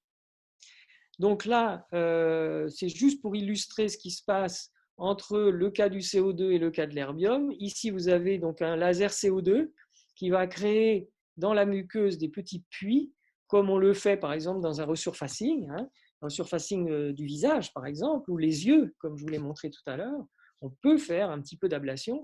Bon, je préfère le faire à l'herbium qu'avec le CO2, pareil, pour les mêmes raisons que ce que je vous ai expliqué. Et puis par contre, dans le cas de l'herbium, eh bien, on va avoir simplement une espèce de bande de chaleur comme ça, qui va venir taper sur la surface pour la stimuler, mais il n'y aura pas de trou créé dans la muqueuse. Du coup, par exemple, qu'est-ce qu'on obtient sur la muqueuse vaginale, sur l'épithélium, tout l'épithélium, lamina propria, etc., dans la muqueuse vaginale? Vous avez ici une muqueuse vaginale ménopausée, vous envoyez vos coups de laser, et puis au bout d'un certain temps, la muqueuse vaginale va se réparer, elle retrouve ses belles villosités, on voit qu'il y a une amélioration, une néoangiogénèse, c'est là où on voit les vaisseaux réapparaître, repousser, on voit dedans les petites hématies qui sont dans les vaisseaux, et puis on voit aussi qu'il y a des petits points violets qui se sont multipliés, c'est la charge glycogénique dans les tissus qui s'améliore et qui témoigne d'une meilleure activité, une meilleure fonction tissulaire. Alors en gynéco, on a plusieurs indications, donc la laxité vaginale, l'incontinence urinaire d'effort. On a Under no circumstance you should yes. stop. Excusez-moi, je ne vous entends pas bien. Sorry, I can't hear you very well. Jean-Luc, tu arrives à donner la parole à cette personne? Je ne sais pas qui c'est.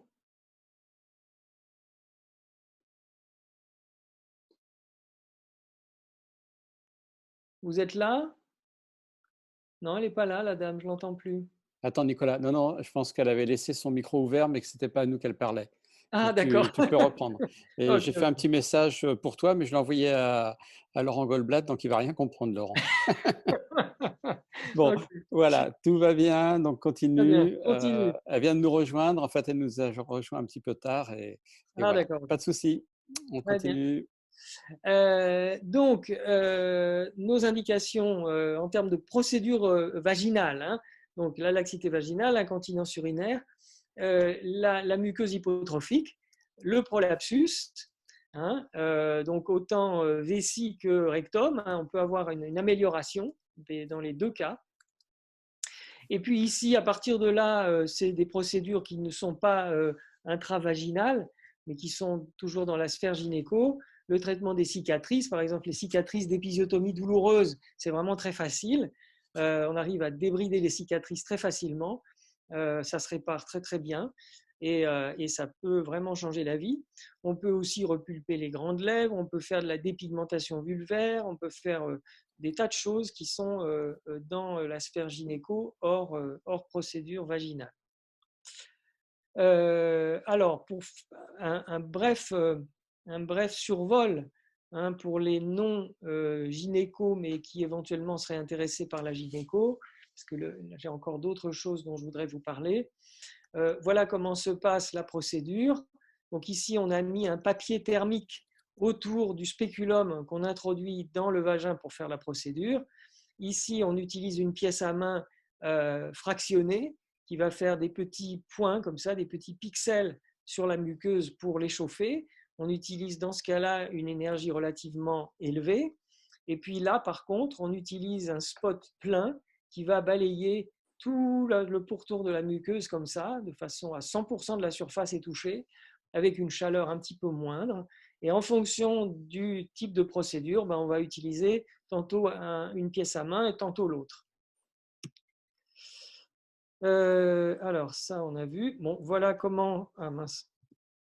On va pouvoir montrer à ceux qui ne connaissent pas comment ça se passe pour faire cette procédure. Donc là, on introduit d'abord un spéculum. Ça peut être un spéculum grillagé comme ça, avec des petites barres métalliques, ou alors un spéculum en verre. Il existe les deux. À l'intérieur de ce tube, de ce spéculum, on va introduire un tube qui est muni à son bout d'un miroir. Là, en l'occurrence, c'est le miroir qui permet d'envoyer le laser à 360 degrés sur toute la périphérie. Et à l'intérieur, les coups de laser vont se succéder pour couvrir 100% de la surface de la muqueuse. Donc on voit les coups de laser successifs et puis l'animation est assez bien faite puisque avec la succession des coups de laser, on voit que la muqueuse se contracte, est étirée et c'est ça qui va déclencher le processus de réaction tissulaire, de stimulation de la réparation de tous les tissus muqueuses et tissus environnants. Alors, à la fin, quand on arrive à la partie la plus proximale du canal vaginal, on enlève le tube, le spéculum, et puis avec une pièce à main manuelle, on va venir donner des petits coups de laser sur le pourtour du méa urinaire, parce que ça peut contribuer à une meilleure tenue meilleure tenue de l'urine. Et puis, on va balayer le vestibule pour tonifier un petit peu tous les tissus dans cette région-là. On évite, bien entendu, le centre du méa lui-même, le clitoris. Alors, en termes de laxité vaginale, il y a eu des mesures pour savoir comment le canal vaginal se resserrait, se raccourcissait.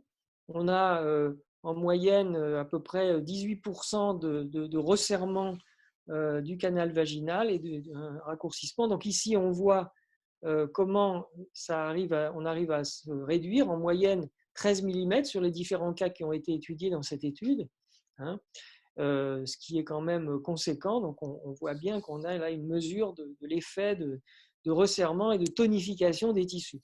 Comme ici, dans cette partie du vestibule, on voit que là, il y a une béance qui va se resserrer de façon très visible. Je vais passer assez rapidement. La procédure de tout à l'heure, on chauffait tout le pourtour du vagin. Ici, on va échauffer simplement la paroi antérieure pour avoir un effet renforcé en regard de l'urètre, dans le cas des procédures pour les fuites urinaires. Alors, en termes de résultats, il y a différents critères de mesure pour les fuites urinaires. Il y a un test qui est celui des couches.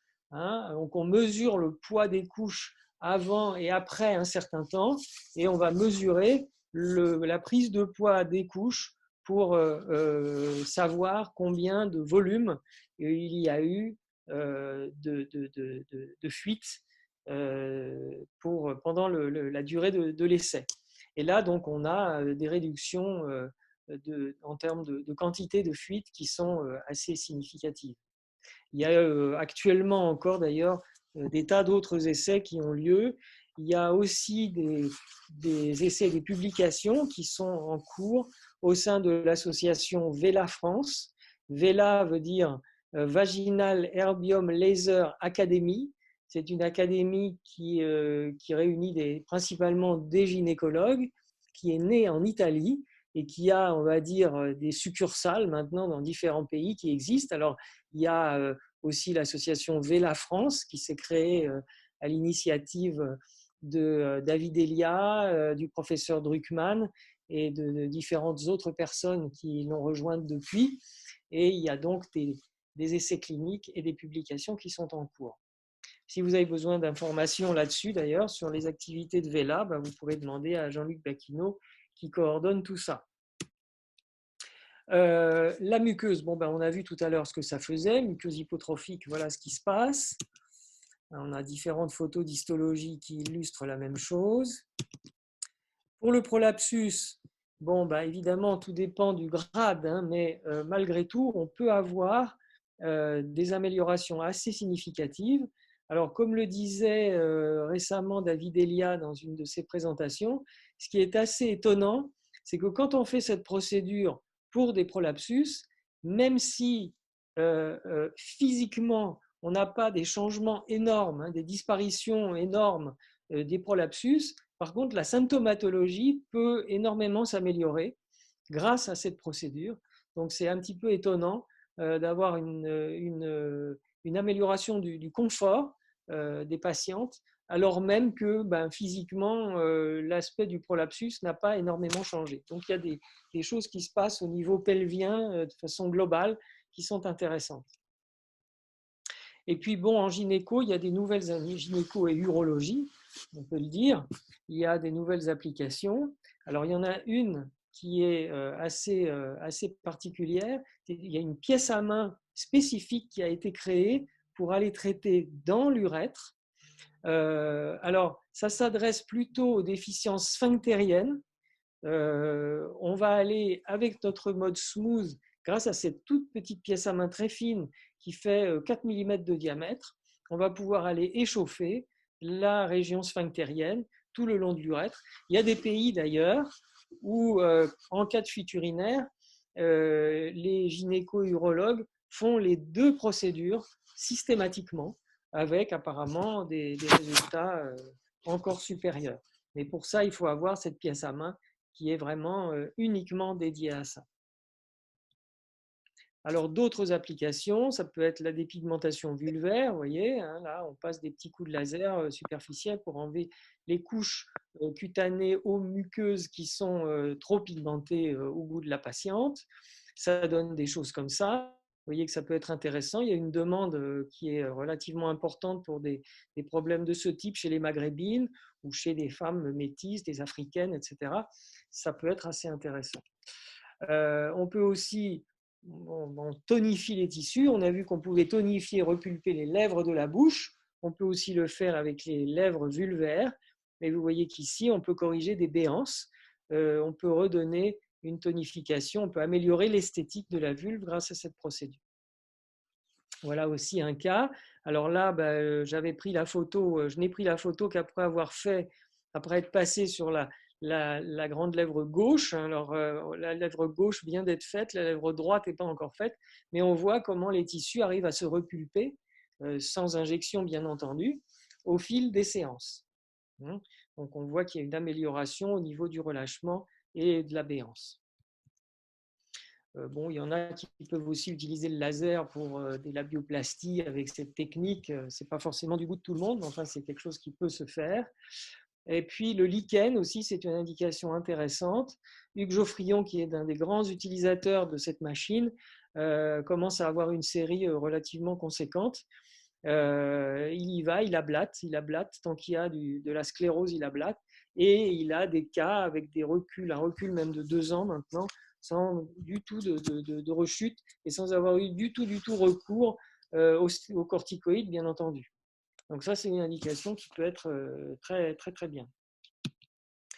On peut aussi utiliser le laser, alors l'herbium et puis éventuellement aussi le Nd:YAG en combinaison pour créer de la retention cutanée. On peut le faire sur le corps, on va le voir. On peut le faire aussi sur la poitrine. L'action du laser est très superficielle et ne présente pas de danger particulier pour la glande mammaire. Alors le corps, nous y voilà. On utilise souvent les 2 longueurs d'onde. On peut utiliser l'herbium seul si on n'a pas le Nd:YAG. Le Nd:YAG, il a surtout pour but de détruire la graisse, alors que l'herbium, lui, il est là pour retendre la peau. Donc ici, sur cette courbe, vous avez en abscisse la profondeur cutanée, et puis en ordonnée la température. En rouge, c'est l'action de l'herbium. On voit qu'on a une action très superficielle, épidermique et dermique superficielle avec ce laser, alors qu'avec le Nd:YAG, on a une action beaucoup plus profonde, le but étant d'aller échauffer la couche graisseuse pour créer une apoptose des adipocytes. Donc on agit avec 2 pièces à main différentes. Voilà l'herbium qui va faire augmenter la température dans la couche graisseuse. Si on arrive à atteindre 43 à 45 degrés et qu'on les maintient pendant 3 minutes, on va avoir une destruction adipocytaire. On voit ici la couche graisseuse, le maximum de chaleur, ça représente la chaleur dans les tissus. C'est à peu près 1,2 cm de profondeur qu'on a l'échauffement maximal, ça tombe bien, on est dans la couche graisseuse et grâce à ça, on va pouvoir détruire nos bourrelets. Donc là, vous avez des adipocytes qui ont été amenés à un stade, qui commencent leur apoptose, d'abord en expulsant quelques petits gouttelettes de graisse à travers leur membrane, et puis ensuite, quand on continue encore l'échauffement, eh bien, on a une destruction de la membrane, des béances comme ça qui peu à peu arrivent et qui témoignent du début d'adipocytolyse, donc d'apoptose de l'adipocyte. Et donc en termes de résultats, eh bien, avec ce traitement, au bout d'1 minute, on voit qu'on a une réduction des adipocytes, et puis au bout de 3 minutes, on voit que, donc 3 minutes où on a une exposition à 45 degrés, on n'a plus que 40% des adipocytes qui ont été échauffés à cette température qui survivent, et c'est comme ça qu'on a une réduction des bourrelets. Donc la deuxième phase du traitement, c'est avec l'herbium, qui, je vous le rappelle, agit surtout sur l'épiderme et le derme superficiel. Et globalement, on a des réductions donc, de bourrelets graisseux, mais aussi de relâchement cutané. Ici, par exemple, il y a eu, alors là, par contre, j'ai agi avec un laser, en modalité ablative, pour pouvoir créer cette retention tissulaire. C'est une retention considérable qu'on a pu obtenir. J'ai quand même fait 8 séances et ce n'est pas fini parce qu'elle revient une fois de temps en temps pour encore essayer d'améliorer. Elle n'a pas voulu faire du tout de chirurgie, qui était mon premier conseil. Elle avait des vergetures, un plissé absolument épouvantable, un relâchement terrible. En tirant la peau, c'était vraiment incroyable comme aspect. Mais on est arrivé à un stade où elle est beaucoup plus à l'aise, bien entendu. Voilà également des améliorations de la surface cutanée. Ici aussi, alors ça améliore les vergetures, ça améliore le fripé, ça améliore le relâchement, ça améliore tout l'aspect cutané de façon globale.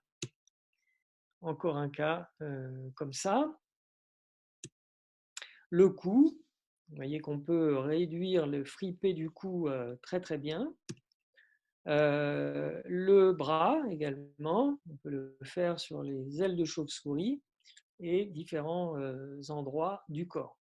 Alors maintenant, une autre application du mode smooth, c'est l'ORL, avec le ronflement et le syndrome d'apnée du sommeil. Dans cette procédure, eh bien, on va tirer sur un certain nombre de structures dans la bouche et dans la gorge, sachant que cette procédure peut être faite avec en partie une modalité ablative et en partie une modalité non ablative. Donc pulse smooth ou pulse ablatif, ça dépend de la structure qu'on va toucher. Donc les structures cibles, qu'est-ce que c'est? C'est principalement la luette, les piliers, les côtés de la langue et le voile du palais. C'est ça les structures qu'on va toucher avec le laser pour améliorer les problèmes de ronflement. On sait que dans le ronflement, c'est souvent la laxité du voile du palais qui est en cause, une hypertrophie de la luette et ou des piliers. Et avec tout ça, eh bien, on va essayer de tonifier, de réduire l'hypertrophie des tissus. Donc, en général, eh bien, le ronflement il est dû à un blocage des voies aériennes dans toute cette région, hein, anatomiquement. Donc, on a une faiblesse au niveau de la gorge qui se ferme, qui a tendance à se fermer et vibrer au cours du sommeil.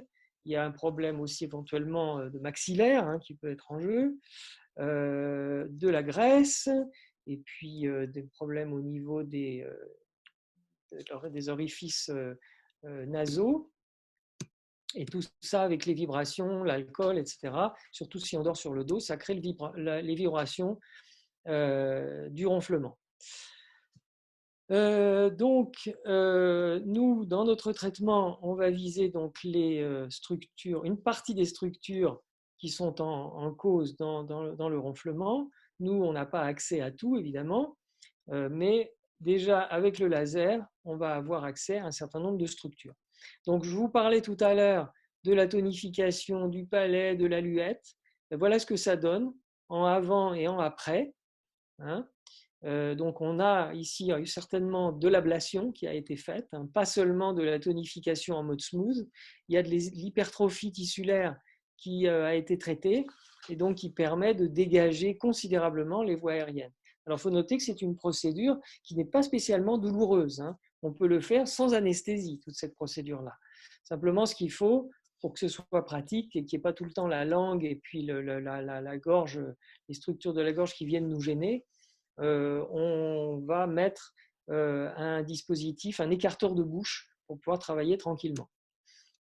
Là aussi, vous voyez qu'il y a un grand changement dans les structures avec un dégagement des voies aériennes qui est très conséquent. Pareil, encore un autre cas.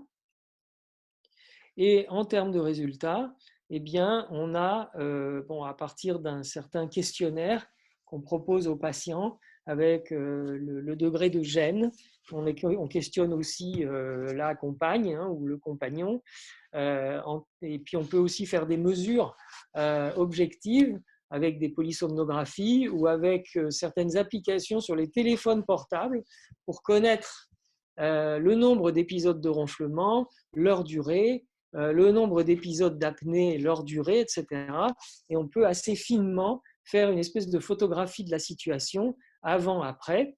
Toujours est-il que sur la base des résultats objectifs et des questionnaires qu'on a pu soumettre aux patients, on a des résultats qui sont extrêmement bons, de plus de 50% d'amélioration des symptômes avec notre série de traitements, en l'occurrence pour la CTP, un mois Vincent ? Oui, voilà, justement. Oui, bonjour. Oui, Vincent. Alors voilà, j'ai des questions. Alors moi, j'aurais voulu savoir déjà, grosso modo, ça représente combien de temps en durée d'une séance quand tu fais une procédure 4D, un Photodac 4D pour une joue? Intraoral. Si tu fais les 4 modes. Alors, oui, les 4 modes. Alors, en fait, il faut compter entre 40 minutes et 1 heure. 40 minutes, c'est quand on est vraiment bien habitué. Quand on est tout débutant, on va plutôt mettre peut-être 1h30 même, hein, ça peut arriver 1h15. Mais au fil des séances, on prend le coup de main et on arrive à tenir, disons, moi, maintenant, je considère que je suis bien performant si j'ai fait entre 45 minutes et 1 heure. Voilà, je suis D'accord. content si je suis dans une durée d'1 heure. Ok. Et pour le gynéco, par exemple, pour la trophicité de la muqueuse vaginale, grosso modo. Alors il y a 2 cas. Soit on a le scanner qui s'appelle le G-Runner et qui tourne comme ça d'une manière automatique, de façon très très simple. Là, il y en a pour 10 minutes, littéralement. 10 minutes, un quart d'heure. Si on a les pièces à main manuelles, où il faut changer les tubes, etc., et puis tenir à la main, tirer comme ça à la main de demi-centimètre en demi-centimètre, faire plusieurs passages, etc., là, il faut bien une demi-heure. Je participe en tant que gynéco un petit peu plus de 10 minutes quand même avec le G-Runner. Avec le gérant, Il y a plusieurs passages, on peut être amené à changer de pièce à main. Il y a le traitement du vestibule. 20-25 minutes, ça me semble raisonnable. D'accord, ok. D'accord. Moi, je vois que même en manuel, j'arrive à être dans les 30 minutes, ça va, sans problème. C'est Alors, alors que bon, j'ai pas le G-Runner. alors, pour les pièces à main gynéco, Oui. donc tu as l'adaptateur en titane à 360 degrés, c'est ça? Alors, Plus le spéculum, soit en verre, soit la grille, quoi. alors, le spéculum, c'est soit en verre, soit la grille. Ouais. Dedans, on introduit des tubes, l'un avec un miroir à 45 degrés, qui est utilisé pour la paroi antérieure, et D'accord. l'autre qui est à 360 degrés. Il a une forme conique pour renvoyer le faisceau sous forme d'une bande de lumière sur le pourtour de la paroi. Hein. Et ça, ça vient avec des lentilles, enfin des espèces d'autres tubes, l'un qui envoie un spot fractionné, l'autre qui envoie un spot plein, et qu'on va visser sur nos tubes avec les miroirs. Donc il y a plusieurs éléments qui s'abouchent les uns aux autres, hein, qui se combinent les uns aux autres. Par contre, quand on a le G-Runner, le fameux scanner, là, on visse le scanner sur le bras du laser et on a des petits embouts qu'on fixe. Mais bon, après, là, ça se fait tout seul. Il faut aussi les spéculums, bien sûr. Mais disons qu'il y a moins d'éléments à manipuler que quand on fait la procédure manuellement. D'accord. Je Voilà. voudrais Évidemment, préciser les une chose. scanners, ça fait plus cher. Comment? Je voudrais préciser une chose, donc Jean-Luc à l'appareil. Pour Vincent, en fait, on livre plus les spéculums gris. On est que, Ah oui, oui, on en livre verre. plus, on les a plus. Hein. Ah, On n'a que les spéculums verts, c'est assez confortable. On Ouais. s'est rendu compte aussi que pour les atrophies, certaines atrophies, qu'on n'arrivait pas à mettre le spéculum vert, même le spéculum métallique n'était pas évident. Donc, en règle générale, enfin, je l'ai vu à l'hôpital d'Angers, quand on a une atrophie vraiment douloureuse et qu'on n'arrive pas à mettre le spéculum, on abandonne et le laser ne va pas être la bonne solution. Donc voilà, ça c'est le premier point. Effectivement, on change de pièce à main lorsqu'on fait les traitements, mais c'est surtout l'incontinence, donc le traitement de l'incontinence, qui est le plus long. Hein. Quand on est en rénovalase ou en intimalase, qu'on va travailler l'atrophie, on ne fait pas de changement de pièce à main, enfin d'accessoires, donc on va un peu plus vite. Mais c'est vrai que, enfin, quand je fais des démonstrations chez les médecins avec des pièces manuelles, c'est-à-dire non G-Runner, bon, c'est vrai qu'on est à deux, donc je donne un coup de main au médecin, mais 30 minutes, c'est le bon tempo pour une patiente avec un traitement d'incontinence. Ok. Bon, ok. Merci. Donc, j'avais 2 questions. Oui.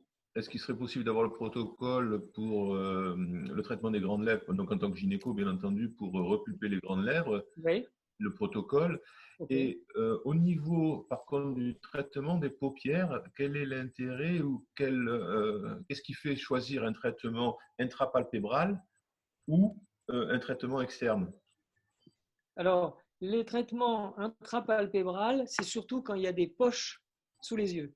S'il n'y a pas de poche, ce n'est pas utile.